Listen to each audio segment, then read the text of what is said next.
putting together a presentation is more than a series of slides. It's How are you taking them on a journey? People love to be on journeys. If you don't love yourself and love your story, you will never be able to tell it effectively.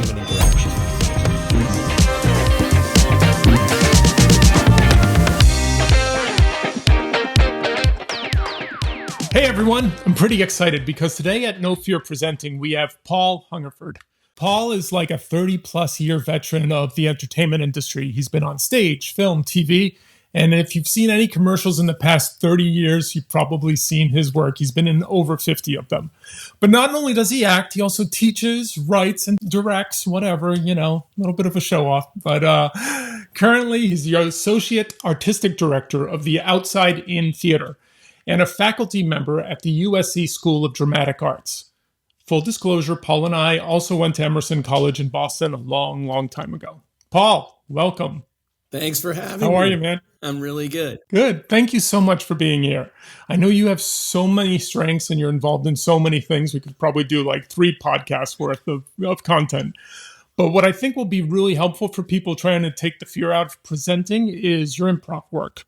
Because, a big part of why people are terrified of speaking is because they're afraid they won't be able to think on their feet, that they'll lose their place. So since improv's been such a, strong through line in your life, I thought you'd be the perfect person to discuss how to nurture those strengths. Sound good? Yeah, I love that. I love talking about presentation. I think I started even before you and I connected at school at Emerson in Boston. I ended up doing Toastmasters, and early on, I was doing Toastmasters at the beginning of my college experience because I was a loud, bombastic person as a young person, and probably still so today. But at that time, I was looking for.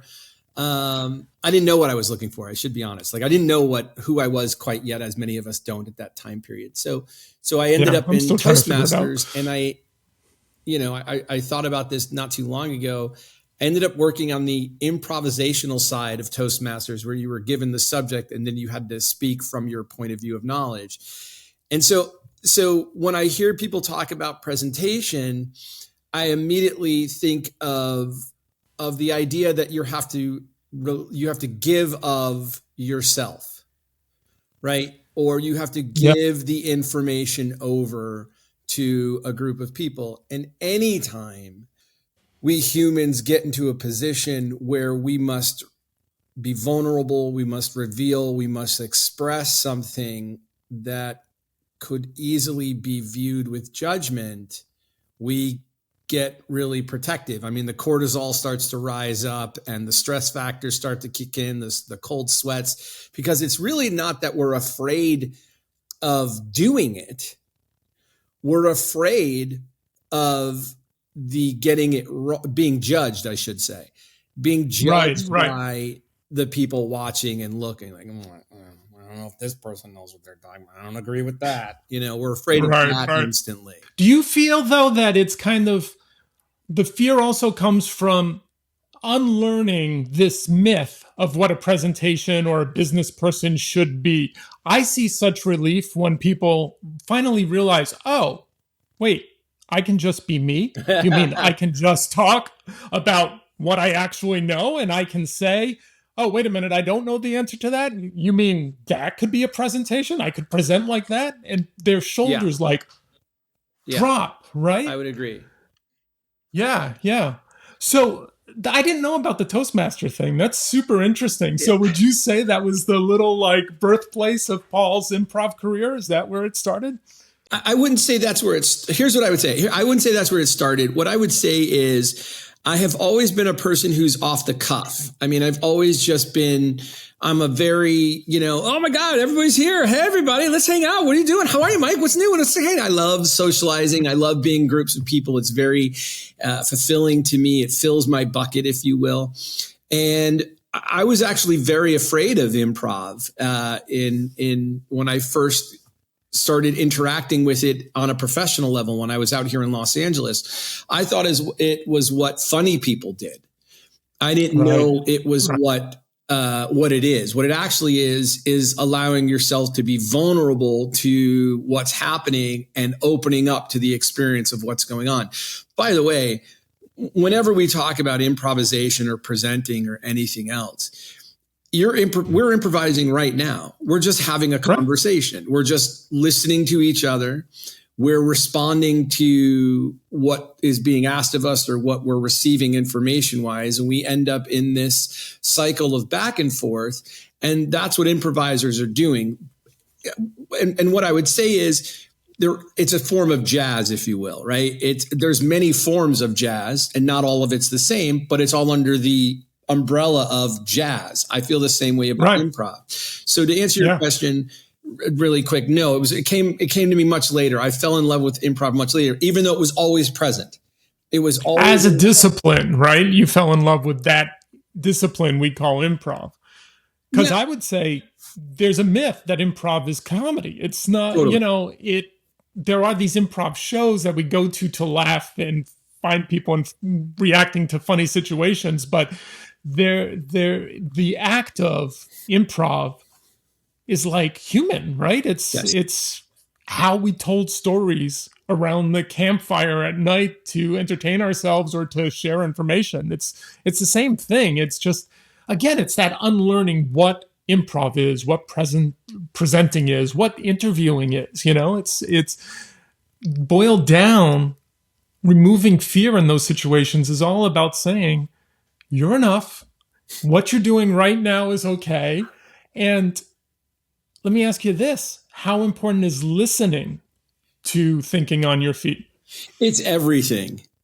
It's the secret in the sauce. If you want to be a good improviser, if you want to be someone who knows how to respond, listen. Receive what the other person is saying before you speak. Most of the time we're waiting to talk. Like, this person's going to finish talking, then I get to say what I get to say. Versus really taking in the other person and what they're actually talking about. And it goes beyond just our ears. Use your eyes. Your eyes make great ears. They give you body language. They give you emotional registration. If you're a person who has that access, obviously not everyone in the world has that access for whatever challenges they might be facing, but you can still learn through visual recognition what you're noticing, what you're seeing, how the body's reacting, where their eyes are focusing, how if they're closed off, if they're kind of like this versus, maybe leaning forward, eager to connect. I think listening is a big, big part of it. And strong improvisers are going to focus on their listening. And it's a practice. And you can do it all the time. Really take a second, really make connection with the other person and receive the information, allow it to land, and then allow your response to come out. It's not, and when you talk about the comedy element of improv, again, to me, it's like jazz. And sure, I can make it funny because I'm going to think on my feet. You're going to give me a suggestion and I'm going to figure out how to make it work. Because in the element of improv comedy, you're thinking on your feet and the situation is heightened, or the situation is heightened to such a point that the comedy comes out of it, and the audience knows you're improvising. So they're like, oh my gosh, how are they going to get out of this one? So they're already on your team, and I think that's something that is really underappreciated in the world of presentation, in the world of acting and improvisation. And a lot of it, whoever's on the other side of the work you're giving, or the conversation you're having, or the speech you're giving, they're eager to receive it. They're there because they want to learn something. They want to hire an actor. They're there because they want to connect with their performer on stage with them. And I think we often think of the audience as, separate from what's going on, when in truth, they're an important part of how we do what we do. The audience is there with us. Yeah. What you're calling listening is so much broader. And it's not, when I think you get really good at improv or presenting, when you realize that it's not that give and take that we were all initially taught. You don't listen for a set amount of time and reply for a set amount of time. Sometimes when you're speaking and I see you lean back, cross your arms, I can adjust and go, hey, Paul, I'm sorry that put you off or that didn't resonate with you? What can I do to help you? What can I, how can I bring you along? Listening is a whole body experience and doesn't necessarily always become that seesaw interaction. That's well said. And I would say, what I'm connecting to when I hear you say, if they cross their arms and then I want to, what I would say is, as soon as I see this, right, I'm going to take a second and kind of breathe and just take a second. Okay. What did I say? I said, X, and this person responded by shutting down. I could say something like, how does that land for you? Where are you at? Right.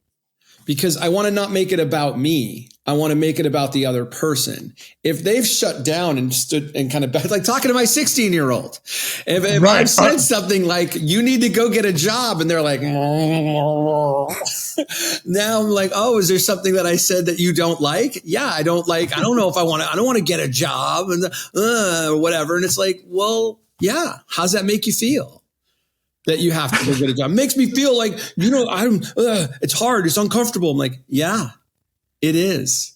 And acknowledge you can I just say you are in an ideal situation if your teenager is actually giving you responses. Yeah. I like when you say, well, how does that make you feel? And you get, I'm not a client, Dad. I don't want to talk. Forget it. Yeah, I get that. I'm not one of your improv students, Dad.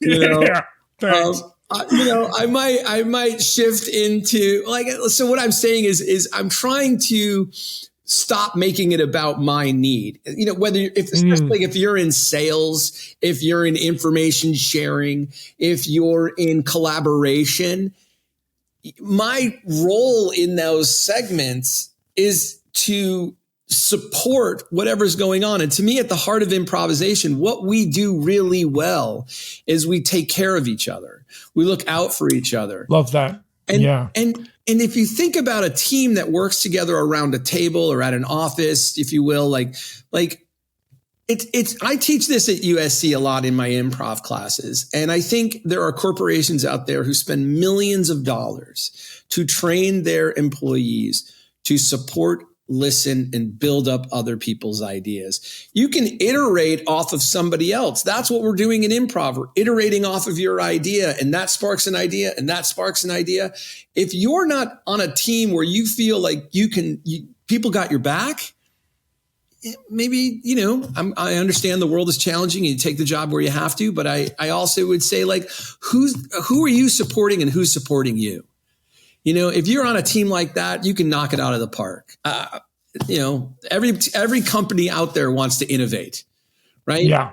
I think that if people in any business learned the golden rule, the improv golden rule, which is yes and you never say no. Never. Well, yes and right. So I would say yes and, because no. Sometimes you have to say no. No's a powerful word. Hey, please go rob a bank. No. All right. So, but in the comedy world of improv, by saying yes, we get into trouble. In the real world application of improvisation, if you will, saying yes first, or acknowledging what the person says and accepting what they say as their truth, if you will, puts the yes and in a more collaborative relationship. I think we should sell off 25%. Good point. Yeah, we should sell off 25% of our stocks. Yeah, I think 25% is a large number. Why are you thinking 25%? I didn't say no. Right. I used it to open up the conversation to draw us into a collaborative experience of let's get to that. Let's get to the why. Yeah, I can understand that's where you're at.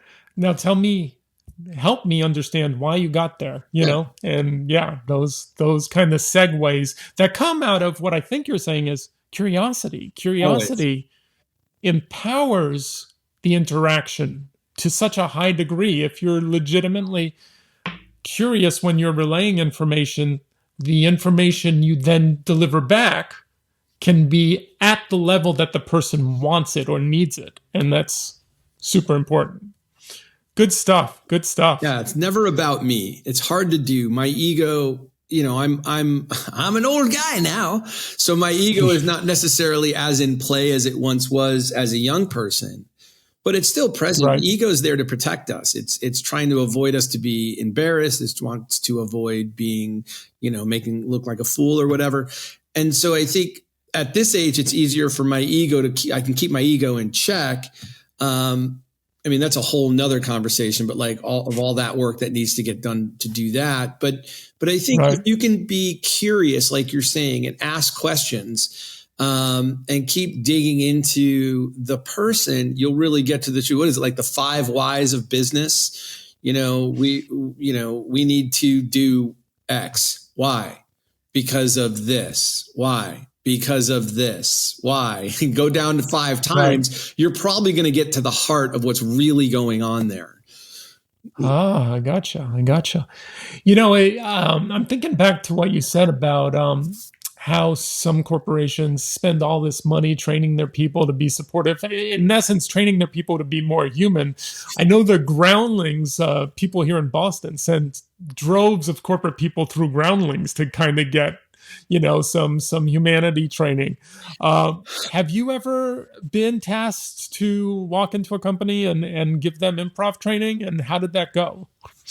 I worked at DreamWorks for 12 years teaching improv in that community, which was an open offer that they made to their entire employees. I get a lot of software engineers love it. A lot of science loves improvisation because they think on their feet a lot. They like to think of things from different angles and different points of view. I think there's a relationship between art and science. I think we've known that for millennia, but absolutely. Love the work Alan Alda did for years, trying to bridge that gap. Oh, he's one of my favorites. Yeah. Yeah. And so I've done that. I've done it for a couple of different corporations over the years. I've been brought in for different businesses. You tend to get 2 factors. You get the sales team side of it because, they want them to be loose and ready to go, which is funny to me to send them to Groundlings, even though the space is great and I studied there. It's a great theater and company. Right. The other thing that I run into, like I say, is kind of on the software engineering side, but also a lot of folks who just want to find something creative to do.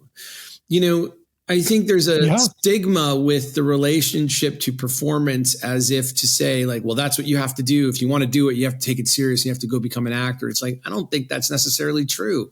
Being able to express yourself creatively in whatever form you can find is pretty fantastic. And I think it does a lot more for us than we give it credit for, to be able to express our art in a lot of ways. But a lot of different, and I would say in the end, people want to feel safe, right? In order to express themselves with vulnerability or take risks, because improv is a lot about taking risks. Right. They want to be able to take risks. We have to build trust. So how do we build trust? We build trust through listening. We build trust through agreement or accepting what the other person says. We build trust through just flat out support, like, yeah, good job. Nice try. Good job, man. Love it. Excellent job. Just a little simple support. Very basic stuff that we already do, and coming at things without judgment and seeing things as failure as an opportunity to learn. And it's weird to say that. Like I taught a lot of I'm going to just generalize, big swathy generalization here during a lot of the millennials when they were coming. We'll put up a warning graphic. Yeah, a warning: millennials will be triggered. Yeah, when they were coming up, when I was kind of first interacting with millennials coming into the workforce, there was this need to get it right. Yeah. And I think so many people suffer from this. I need to get this right. And they pour all of this energy into getting it right. And I think that's a very tight way to perform and do things if I'm trying to get it right, rather than just fuck it up a couple of times. Who cares? Right. Screw it up. Make a mistake. What can you learn from it? There's a saying that my friend Matt gave me, and I'm sorry, I don't know who quoted this, but fail fast, fail first. And it gives you that knowledge of like, okay, that doesn't work. And I'm a person that has to do that. I have to fail at it a couple of times to really start to understand it. And that's kind of the ethos of my improv classes, wherever I teach, whomever I teach. If you're not failing, you're probably not going to succeed, which really bends people's brains. Yeah, that's reminding me of a couple of situations that I've been in where really successful people were the most fearful of looking stupid or not knowing something in front of a room. So they were almost trapped by their success. And it was because they hadn't failed, they had, created this huge monster in their mind. What would happen? And those are the people that you say, okay, look, we got to go down to, this stand-up mic night. Nobody in your office should be there. I want you to go up there and just completely bomb. Because once you do that, then you know what that feels like. And no matter what you're doing in the future, you're like, well, at least I wasn't trying to do stand-up comedy when I'm not a stand-up comic. I'm talking about engineering and this is my comfort zone. Yeah. And I think that's a really great thing how you're presenting that, because what I tell actors all the time is, when I'm teaching an acting class or an audition class, especially in the audition world, when you first start out as an actor, you want to do a good job. You want to come in, you want to do a good job. You want to feel successful. You want to book the job is technically what they're always thinking. And it just, and I think a lot of times you can make a horrible mistake and it just goes sideways on you. And I can tell you, like, so many times I've walked into an audition and I've walked in ready to go, and I've walked in and it's just been like, well, that was awful. Thanks, everybody. Goodbye. It's not like some guy in some big Lou Wasserman glasses calls up your agent and is like, you got to get rid of this guy. Get him out of Hollywood. They don't come and put a moving truck outside your house because you had a terrible audition or a terrible show. I think that, and I'm sure that there's plenty. And like, spoiler alert, there is no Hollywood anymore. It's too hard to call everybody because there's streaming services and production companies everywhere on this planet right now. So nobody could ever contact all of them. Being canceled in Hollywood is probably the hardest thing to, once you get to a certain stature and people know your name, okay, you can get canceled. But if you bomb an audition on your first try or your first role, no one's going to know how to contact anybody else in the industry. Yeah. And that's just not how it works, and I think that so often we worry about getting it right to the point that we just never learn how to fail and learn to take failure as part of the process. Just allow the process to happen. Sometimes you win, sometimes you lose. I'm working with a space right now and we're in build mode. So we're in a startup position. And my attitude from the beginning is like, look, we just got to make mistakes. Let's just make some mistakes. Let's screw it up. Let's see how this goes and that goes and not worry about it. Now, that isn't to say quality doesn't matter. I respect and appreciate the value of quality, and that's important. Or how you want. Yeah, quality is what I'm just going to quantify it as. And I'm not implying that you don't care. I'm simply saying by trying and failing, it takes the pressure out of it. It gives you knowledge. It gives you opportunity to learn and grow. I mean, isn't that really what we're trying to do, is evolve each time we do something and gather knowledge and information? I mean, if you've ever tried to do it, I'm sure as a husband and father, you've been told, can you hang this shelf for me? Can you put this shelf up, please? And you're like, I would love to do that. And you get up there and you put up the shelf and the shelf is all cockeyed and wrong and unbalanced. Whereas if you hire a person who's put up 10,000 shelves, they come in and go, and they walk away. You're like, wow, they made that look so easy because they've put up 10,000 shelves. Because you've called 10,000 clients. Yeah.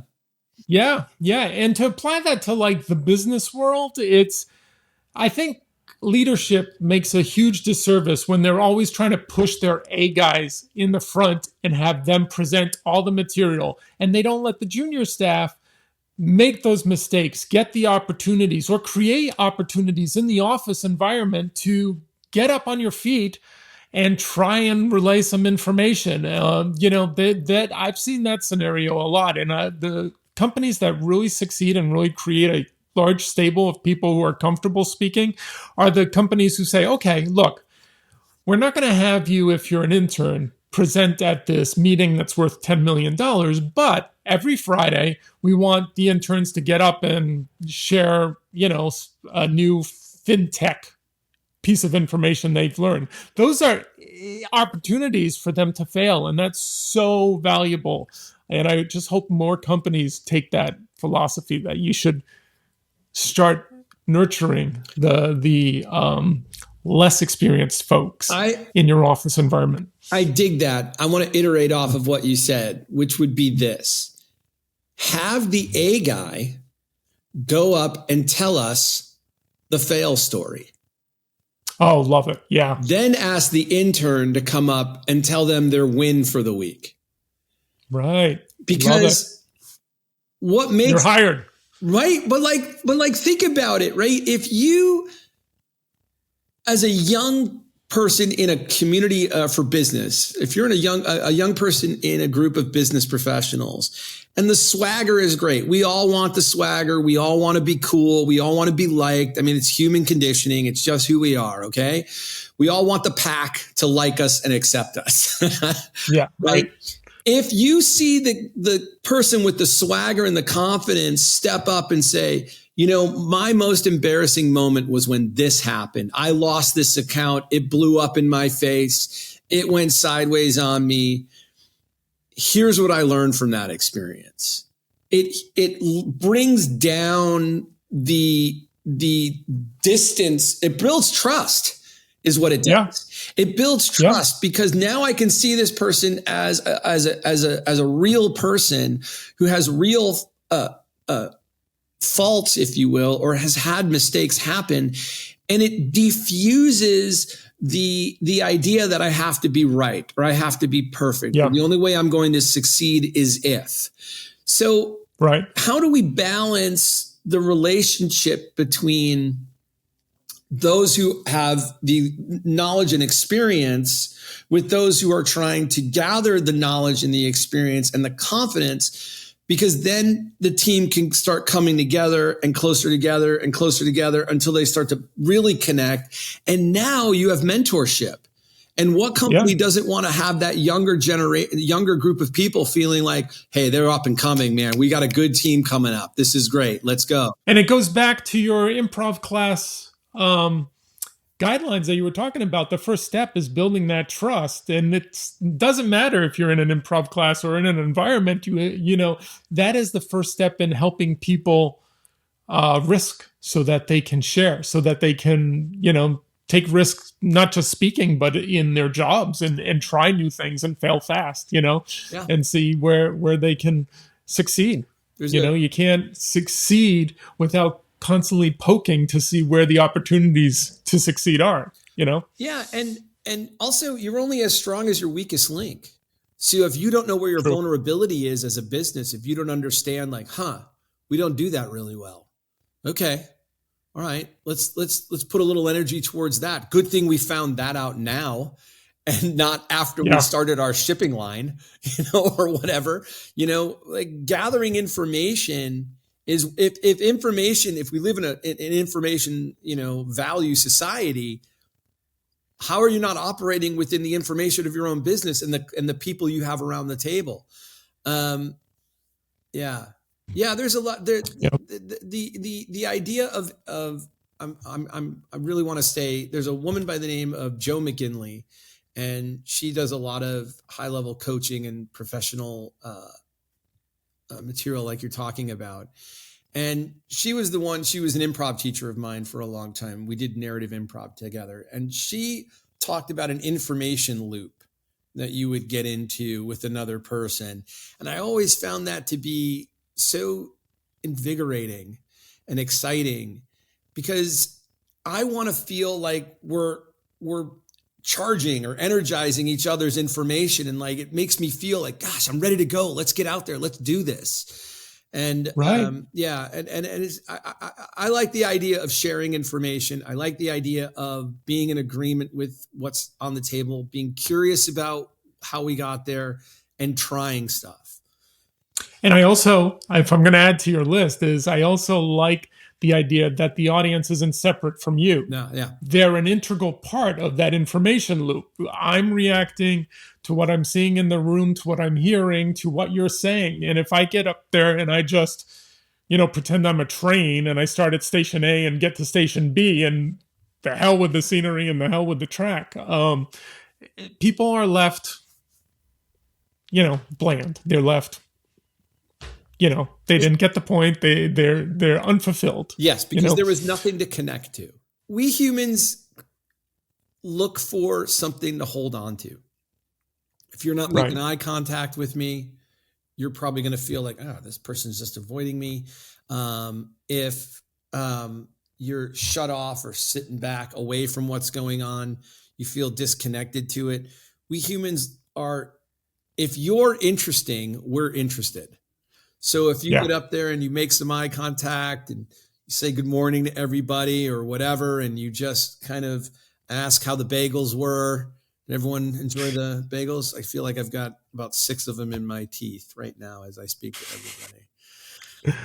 Hey, so let's talk about, you've engaged everybody, you've connected to everybody because you become vulnerable, you become open to it. And as an artist or as a performer, my job, my practice is to stay in that space. I'm not implying that it's an easy space to get into. It takes a little bit of practice.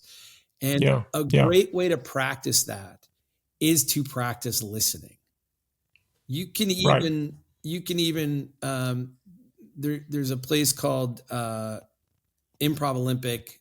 It used to be here in LA. Now it's still in Chicago, I think. But, and then there's Chris Voss, who's like a negotiator for the FBI. Both places talk about mirroring and repeating back what the other person is saying. And I can't tell you how incredibly powerful and useful that simple tool is. That it's amazing to me how useful it is. And just repeat back what you're hearing, a little bit of what you're hearing, and everybody starts to feel connected. It's amazing. Yeah, connection is really, I think, at the end of the day, what you and I and other people who do things like we do are really trying to teach people to do. It occurs to me that sometimes when I'm bringing up these topics with people, they immediately go into defensive mode and they say, well, I don't want to lie. I don't want to improvise my topic or improvise the subject matter. And that's not what you're saying, is it? No, I'm not. Improvising isn't lying. It's something else entirely. I think what I'm hearing when I hear that is there's fear in not having a grasp on the subject.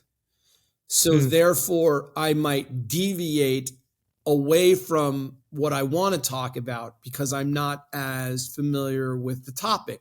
So I want to be able to read my card, give you the information, and walk away. I get it. Totally understand that. When we say improvisation, that word is kind of not super clear. We automatically, like you said earlier, everybody just thinks improv comedy. There's so much more than that. When we say thinking on our feet, when we say being in the moment, what we're trying to communicate, I think, is I have done some research. I've written down the words and everything else. I've tried to familiarize myself with it. And when I'm sharing the information, I think what we're trying to get at is it's definitely not about lying. So let me just say that clearly. Right. It's not about lying. It's about the fear that you're not going to give the information correctly. And I wonder if the ego is fearful so it pushes away from the idea of doing it off the page, not having the information. I think we want to separate the idea of two things, that if my job is to improvise in the moment and have a conversation, that's easy. If my job is to present information and I want to be able to present it in a casual way, then I need to familiarize myself enough with it that I feel confident I can explore it and share it with you openly. Like even right here, right now, this is an interesting aspect of it because I've never heard somebody say that before. And so I think what I'm trying to connect to is, why do you feel like you're lying? Yeah. Where is that coming from? Why? Yeah. What myth led you to believe that people who know how to adapt at the moment, or better yet, let me put it this way. I think sometimes the perception is, if you use a tool like improvisation to connect to your adaptability, then you need to use it all the time, instead of seeing it as an exercise or a set of tools that helps you learn how to deal with those moments that do veer off track, that do change from what you planned, so that you can bridge and find your home in the middle between what you planned to say and what's actually happening live in the room while you're saying it. Does that make sense? It does. And I think the thing that comes back to me immediately is own it. Yeah. Because now everybody knows what's going on and the trust comes back. So yeah, we're talking about this, that, and the other thing. How did I start talking about roses? All right, let's get back to the subject here. Like owning that, it makes everybody go, yeah, great. We don't know either. Let's get back to the subject. And now we're back together again rather than separate. And I think that that's really what it comes down to, is how do I stay connected to what's going on? So when I'm improvising, if you will, and I'm managing the moment for what it is, as long as I'm honest about what's taking place, we should be okay. And it's trust. If I can't, you have to be able to trust me. Trust. Yeah. And I always try to start with trust. There's a great book by Jim Collins called Entrepreneur 2.0. And he talks about a colleague of his who always starts with trust. And I was like, man, I love that. I love it. And so you can get burned, but as they say in the book, you get more from starting with trust. And I'm going to trust that if I tell everybody that I made a mistake in this and I didn't do it right, I'm just going to back up a second and go again. I think the trust stays there and there's more there. Yeah. And there's multiple paths to trust, to building trust. And, it could be sharing something personal. It could be acknowledging a mistake in the room, like you were saying, tell the fail story first. And there's no one way to do it, but don't be afraid of learning how to build trust, because that will make you so much more powerful as a human being. Never mind the communicator, never mind the presenter, but as a human being, if you can say, I see where you're at. I've been there. This is a safe space. We're both going to share some information. We might not agree, but here we go. Let's do this. I love that. Yeah. That's so vulnerable. Yeah. That's so humanizing. If I feel like we can relate to each other, there's no stopping us. If we're connected, it's off we go. And I love the idea of... I got to share this story. You just said the word vulnerable. And I recently had a client and I was teaching him how to open up a presentation, because a lot of folks just start at the title slide and the agenda. And I'm like, no, you got to build an emotional connection first. And there's a technique we use. Anyway, after I showed him how I could pull a story from his own life and open up a presentation from it, he went, oh, so you're saying you want us to be vulnerable, but in a safe way. I was like, yes, that's all right. I don't want them to know what kind of underwear you're wearing. That's not what I'm talking about. But I'm talking about those moments that are so human that we both can connect to, that will transition you into your topic. Those are okay to bring into your work life. Don't be afraid of that. There we go, right back to fear, right back to the beginning of it all, of expressing yourself and worried that someone's going to judge you for it. Exactly. Let them. If you're the person who's vulnerable and you share your point of view, or you share what you're, like you said, that humanizing story, or that story that makes us connect, it's worth the one or two people or whoever in the room is like, I don't know, whatever. Like, okay, we're good. We don't need you. We're just going to focus on the people who want to connect. That person's got some things to work on, but you know, and there's, you'll get here eventually. Yeah. And I think the more, I mean, it's easy for me to say, cause I just spend so much of my time there. In business, when I'm working on the business side of things, I just try to start with like, hey, we both want to succeed, don't we? So why don't we just,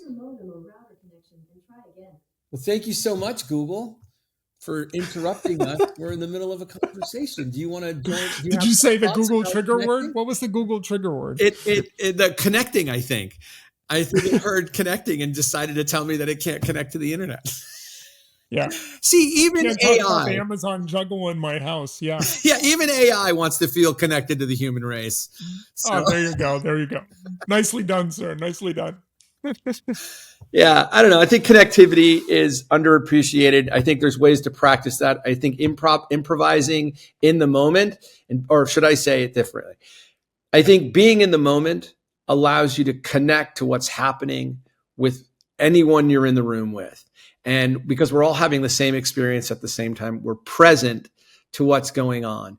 If you can be in a present state, if you can be open to receive and you're curious, I think trust starts to formulate and it pulls the team together. It pulls the room together and it brings people into what you're talking about.